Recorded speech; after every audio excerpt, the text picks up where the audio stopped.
Ladies and gentlemen, welcome to the Tayler Yarish Show. We're back. It's been a minute since I've recorded the last episode.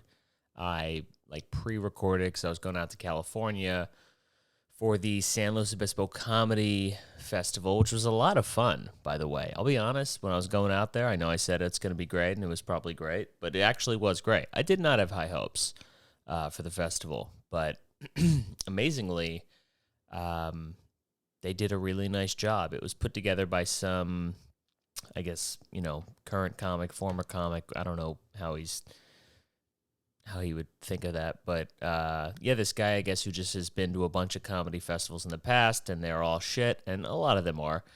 And he just tried to put together a festival that is like something he would have wanted. So it was nice. We got a nice little gift bag when we got there. Had a 6-pack of beer, had a bottle of wine, had a bunch of condoms and lube and shit. I don't know what he thought was gonna go down, but hey, you know what? That's what he would have wanted when he went to a festival. So he threw them in there, which was very nice. Condoms. What a joke. But it was very nice. It was a very nice thought. And all the shows that I did were sold out. Show Thursday, Friday, and Saturday. First show was 150 people at least at this big brewery in the town there. And people really came out. I had to go first on the first show, which sucks. The first spot on any lineup is the worst spot to go. And I had to do that 2 out of 3 shows. Not a big deal, not complaining. Still fun, but it is what it is. But yeah, it was a lot of fun, got to test some material. And I will say that there are parts of, California is viewed as kind of a liberal, a safe haven, not northern. You go out to some of those winery towns up north, where they actually own shit. They got a little bit of land. It's pretty red, which I think is good for comedy because they don't get, depending on what kind of comedy you do, I'll say that. If you like to push the envelope a little, and I'm not even an envelope pusher, let's say, but they don't mind if you take a joke a little bit far, which was nice to see. Not just because that's the type of shit that I do, but sometimes only doing stand-up in New York, I have this false sense of what the general vibe is, or a sense of humor for the average person. And people in New York are not the average person by a long shot. So you end up subconsciously catering to these kind of extremes on what people think is funny here, and you don't even think about it in I couldn't get away with that. It's if they don't laugh, they don't laugh, And so if I do the joke a couple times and it's just not working, it could be too, I'll be oh, well, that's too much. It's not, I don't know, it's not punchy enough or whatever. But then you go out and people laugh at it. It's, in other places. It was just nice to see oh yeah, that's right. And also there's a lot of things where, they wouldn't understand that in this part. Yeah, you can't talk about the subway or you can't do any local shit, And you got to know who you're talking to. I mean, these are all people who live out in wine country. They have money. They, probably all fucking work for themselves. And, so it's you got to know who you're talking to. If you're just talking about, your anxiety and going to therapy and issues with your dad or whatever, they're not going to relate to you the same as people in New York would, where everybody's neurotic and in therapy and they get it. So it was just interesting. It's just nice. It was a nice experience, I will say. There were 3 shows. 1 show on Sunday that was the best of the fest show. I didn't get on it because every Saturday, there were 7 shows on Saturday. and I was on one of them. And how it worked was audience vote for each show, and then one person from each show goes to the best of the fest. And I didn't have the best set. Again, I had to go first. Not an excuse. I was not as funny as the guy who went through, and I'm okay with that. You know, I'd rather that happen than I just blow through and I feel like I didn't deserve it. Not that I didn't deserve it, but it wasn't really like a challenge. Everybody was kind of just an amateur. Everybody I met and talked to would pretty much, for the most part, was funny. There were a couple people. The Saturday show with the host he was tough. I'll be honest. He did not do a great job of setting up the room, and then I had to go first. So again, not making an excuse. It is what it is. But yeah, other than that, everybody I met was like super nice. They were funny.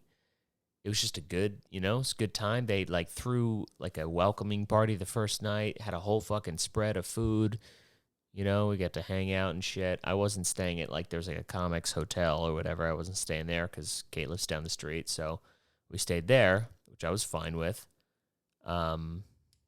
Because it's you get to see the people and it's free and it was a good time. So that's that long story as to why I haven't done the pod in a little bit. Had to do some backlogging. But we're back in the NYC. Beautiful fucking day today. Beautiful day. Went down to this park I haven't been to. Climbed a tree, which I haven't done in years. Kate climbed a tree, which I don't think she's ever done in her life. She said at the time she's never climbed a tree, and then we got back home. She's like, I think I've climbed a tree. Well, who says I think I've climbed a tree? I don't think she's climbed a tree before, so that was fun to watch. She did it successfully. Was the tree, 4 feet off the ground? It was, but that's not the point. That's not the point. She climbed a tree. I wouldn't say she climbed down the tree. I'd say she sort of climbed halfway down and then fell. But it was like that moment in like a movie where, somebody's in the water and they think they're drowning, and then they just stand up. That was kind of her with the tree. So, but it was a lot of fun. And then we got on the Revel, rode around Astoria a little bit, and then went home. Just a nice day. Just a good old fucking good day. Everybody's losing their mind over the new Batman that just came out. I don't know if it's good. I don't really care. I can't go into another round of a new fucking guy. Christian Bale was my fucking guy. Sorry. He's fucking Batman. Robert Pattinson, I don't know what it is with like these superhero movies where everything's got to be fucking dark now. Everything's got to be just dark and serial killery and just moody and, like it's all just the fucking Godfather mixed with like a mob movie and then just like it's just got to be so fucking dark. What about the Batman in the comics where it's just like, he punched somebody and it was like, bam, bam, bam, and it would like pop up on screen, said bam, or like whop, Why don't they remake that version? I want to see that version of the Batman. Where the tone is a little bit brighter. It's bright colors, All the bad guy henchmen are like, it's the Bat, They say shit like that. That was fun. But now it's all fucking, it's just this weird, he's like got this eyeliner on. It's emo. I don't know. I heard people could take it or leave it. Yeah, it's a hard thing to recreate. I'll give him that. It's a hard thing to recreate a movie, but that's all we got anymore. Nobody, like I've said this before, nobody's got a fucking original idea, and so we just have to recreate. It's tough for fucking people who want to act and stuff, because if you're not, like what are they really making anymore? I know that's the thing.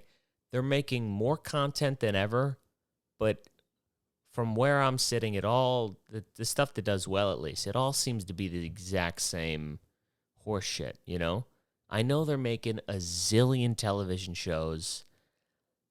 I don't know if any of them are making it past one season, and most of them will not. Most of them will not even get past the pilot.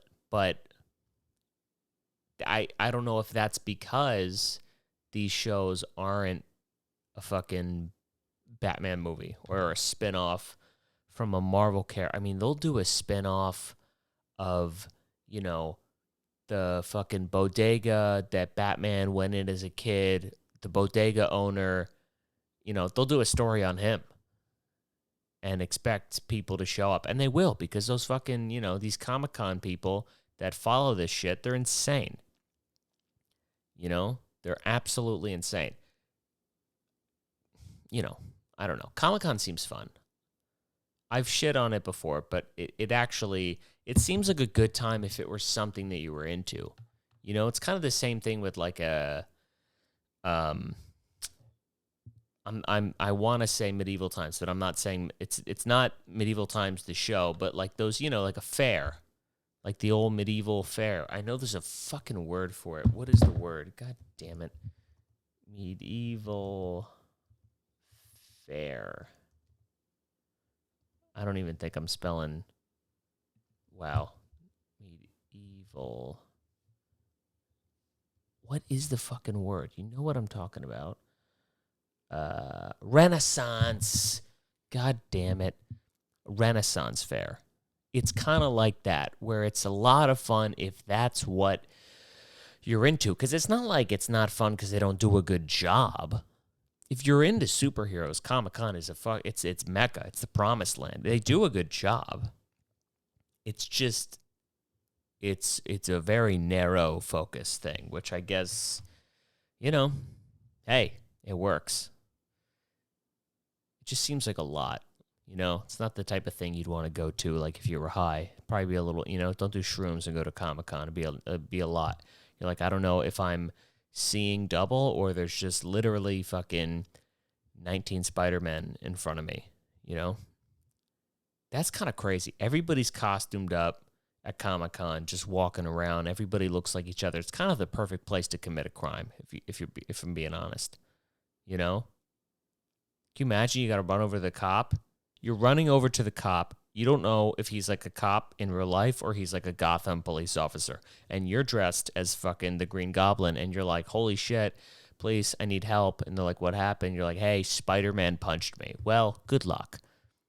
I mean, look around the place. There's 19 Spider-Men everywhere.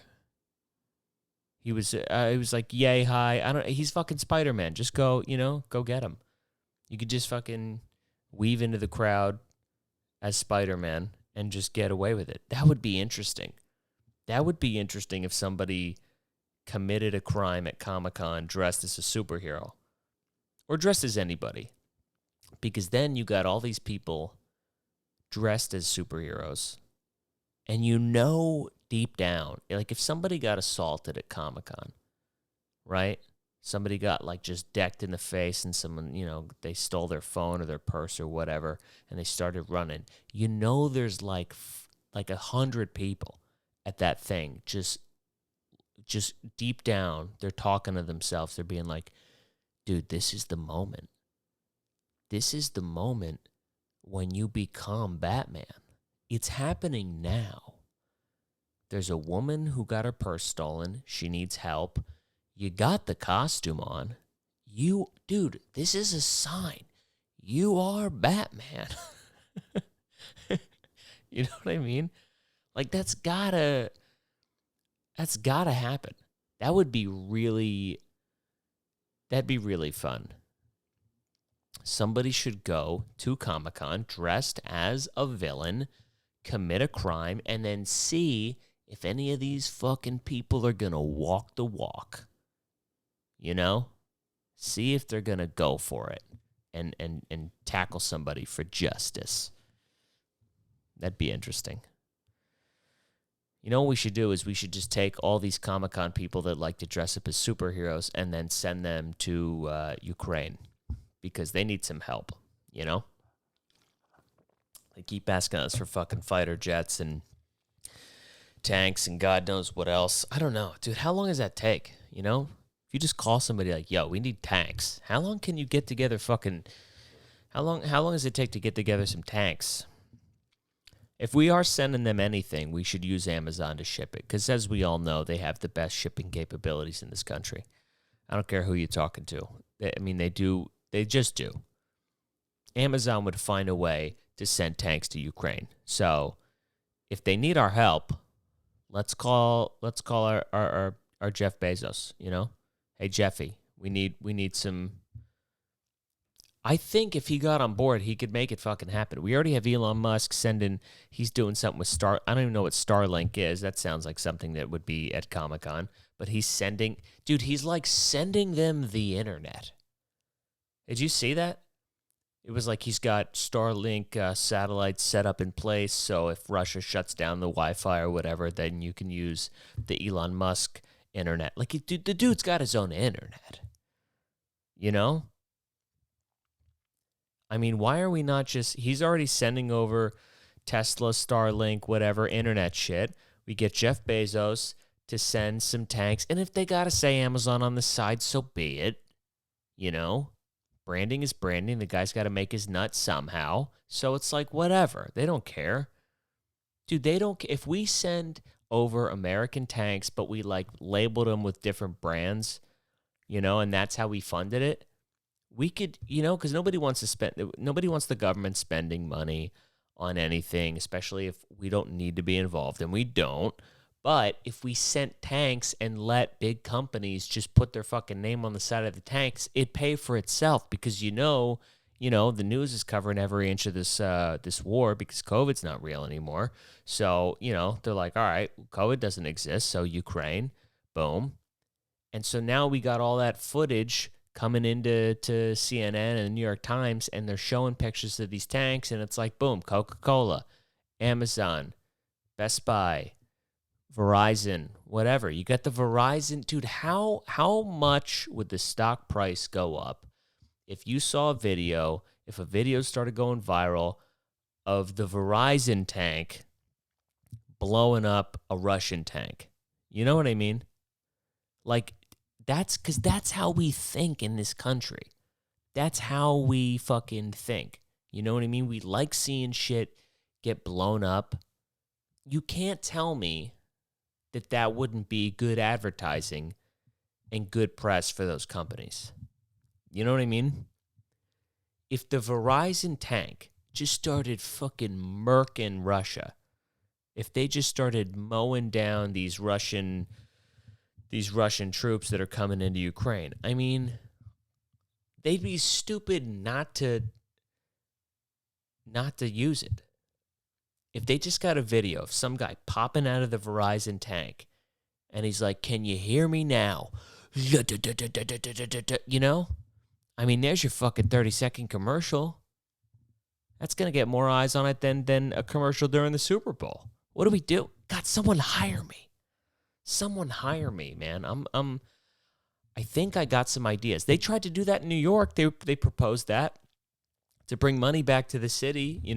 They plan to sell off the names of our bridges. So you wouldn't be going over the Verizon Bridge. You'd be going over the fucking Coca-Cola Bridge. And then they tried to use that as a way to. I think it got shot down because it's fucking stupid and nobody wants to do. People would rather have the city be bankrupt than to drive over the. You can't be a fucking gangster from Brooklyn driving over the Coca-Cola Bridge. That's but that's how they think, dude. That's how they think. So I don't know. We all hate big companies in this country, but it's like if you give them a little bit of what they want, they'll meet you halfway. We're already at a point where we make laws and we propose bills and shit that are 19 gazillion pages long because we know deep there in the middle of it there's some shit that gives tax breaks and we're not gonna charge your company anything blah blah blah blah blah blah blah because they will support you as a candidate. They'll give you money. So if we go to them and hey, we need your money. We don't want to spend. We're the government. We have no money. If we pay you in a certain way, you know what I mean? You give us money to get these tanks together, to get the missiles, to get the air jets, you can have your name on all of them, so that when we just start going over there and destroying people, it's free press. I mean, if anybody, call in if you see any holes in this system, because I don't. Because, we got to start doing something, because they fucking need help. And I knew it was going to go. I mean, everybody knew it was going to go this bad, but I didn't like how a week ago everybody was so optimistic. I talked about this on my buddy Rich's podcast, but everybody was so optimistic that Ukraine was just gonna, they were standing up, and they're fucking fighting their asses off, and they did stand up, but it's it's early. I think everybody looked at this fucking Zelensky guy wearing a flak jacket and a camo hat, and they're like, wow, what a great leader. He's standing up. He's fighting for his people, and he is. But I think it gave people kind of a false sense of hope that, oh, this guy's going to make it happen, I said he was like what Jeremy Lin was to the Knicks for Ukraine, just kind of came out of nowhere and then put 38 points up on Kobe Bryant, and everybody lost their shit. That's what's happening here. Everybody expected Russia to just roll into Kiev, whatever the fuck you say it, and just, murk everybody, and they were holding them back, and everybody's like, oh my God, they're going to do it. And it's like, listen, it's the first quarter. You gotta, this is Putin or Belichick, however you want to phrase the metaphor. He's not, he's going to figure it out. He's going to figure it out unless we go in there and help him, or someone, it doesn't have to be the U.S., but someone's going to have to help them do something. Otherwise, it's, they're going to lose. This is what happens in real life. Not everything is a movie. I think we just think everything is a movie where we're like, we love an underdog story. We love an underdog story. So we see Ukraine fighting back. Of course, this is something else I said on his podcast, and it comes off wrong, but this, for some people in America, because everyone's paying attention, I don't believe anybody actually gives a shit, but it's a nice story, and it's something to root for. This war is not the Winter Olympics that we wanted, but we feel it's the Winter Olympics that we deserved.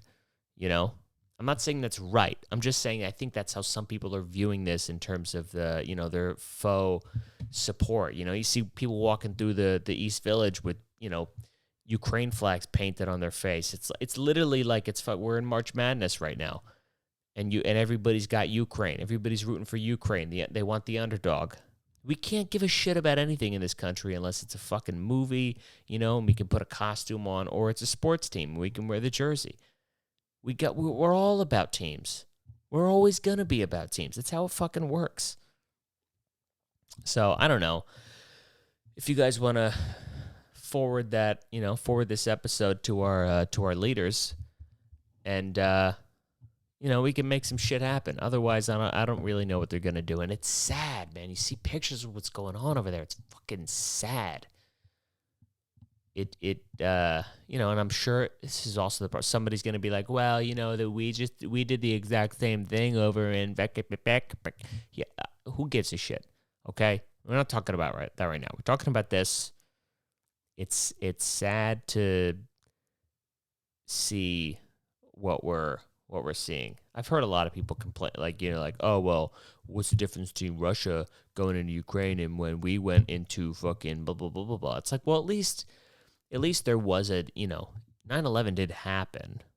I know we went into a country that had nothing to do with it, but we did, there was something that we could at least blame it on, even if we just went in there for fucking natural resources or whatever. I don't know. I don't read, dude. I don't know what happened.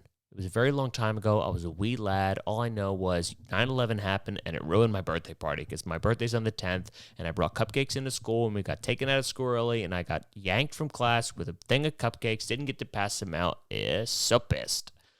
But yeah, this seems like, unless, I don't know. I don't know what Ukraine did in the eyes of Russia.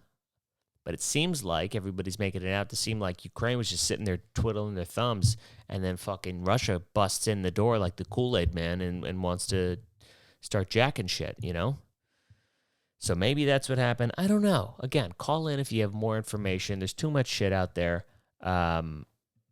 I go on the news and I try to read about it, and the first thing is always like the New York Times, live updates from Russia, and then you click on it and it's like, hey, support us. No, bitch. No. This is not gonna be the one that gets me into buying into your service. New York Times, I know people shit on the Post. I like the Post. It's colorful. They got flashy. I love a good headline. New York Post has the best headlines of all time. And I know news is supposed to be boring, but I think the New York Times tries to be boring and is it's really just as salacious as all the other ones, but it's trying to be like, it's black and white, it's stark, here's the news. It's the fucking it's like every new Batman movie. It's just dark and depressing, and there's no fun. I like a little fun. We need a little fun if I'm gonna fucking subscribe. Otherwise, put it out there for free. You're charging for news? Really? You're charging for news? It's like, no wonder people want to get their shit from Twitter. I'm not going to fucking subscribe to you, okay? I'm already paying for 19 goddamn streaming services. I'm about to cancel Netflix because I didn't realize Kate's been using her parents' Netflix this whole time, and I'm like, why am I paying for Netflix? They're jacking their prices up to like $15 a month. Unbelievable. Half the shit Netflix puts out is utter trash, and you're going to up your prices? Was it Netflix or Uber, the ones that are like actually dead broke? I think it's Uber. Yeah, I think Uber like has never been like in the positive in any quarter of the company's history. Something crazy like that. I don't know how you stay. I don't know anything about fucking business. I don't know how you stay afloat if you've never made money for the company ever. I think Netflix might be the exact same. Is Netflix in debt?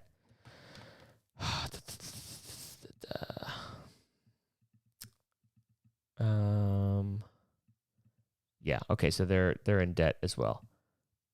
Based on Netflix's balance sheet as of July 22, 2021, long-term debt is at $17.19 billion and current debt is at $699.13 million. They should put figures out like this to the public, because then everybody looks at the $40,000 in student loans that they have in their account. They're like, oh, I'm good, dude. I'm not Netflix. I don't have to pay back $700 million. You see Netflix owes $700 million. That $40,000 that you owe is starting to look a little easier. You could chop it down. And so you think, all right, it's not that bad. I'm not up to that much debt yet, so I'm going to, let's order in. Let's go out to eat. Again, I don't read. I don't know. I'm not smart, but God, man, I really think that the whole branding thing with the tanks could really help Ukraine. I really think that if we had sponsored military weaponry, then it'd be a good look. And I know that brands probably wouldn't want to attach themselves to a war, but it's like, if you're on the good side, I don't know why I did air quotes, but if you're on the good side, then isn't it okay? If everybody in the world seems to be rooting for Ukraine, so it's like, I think it's a pretty safe bet. If I had a company, I'd do it. Oh, dude, especially if you're like a startup, you're a little fucking no name. You're a little no name. You just started like an edible company or whatever, called like Greenback or something. It wouldn't be Greenback. What's a good weed name company?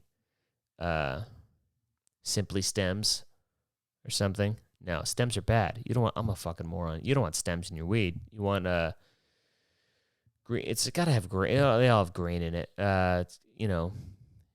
Green or like wheat. I don't know. But whatever it is, if you had like a new cannabis company and you put that on the side of like a tank, and then all of a sudden the Times puts a picture up on their front page of the tank with your company's name on it, blowing away a fucking Russian fighter pilot or whatever. And then people are looking at it like, what does that say on the side of the tank? Let's Google it. And then they Google it, and then boom, traffic to your website. I mean, you're welcome, America, Ukraine, everybody. You get it. Shit, man. Well, it's good to be back. Got a couple shows next week. The next Yard Bar Comedy show is the 23rd. The last one was fucking great. TJ Miller did show up, and he did not disappoint. He was fucking hysterical. Everybody was happy. Everybody had a good time. So, yeah, you should come out to the next one. Lineup isn't secure just yet, but it's going to be a good time. And so they're all fun, so you should come to them. Yeah, that's it. Everybody enjoy your week.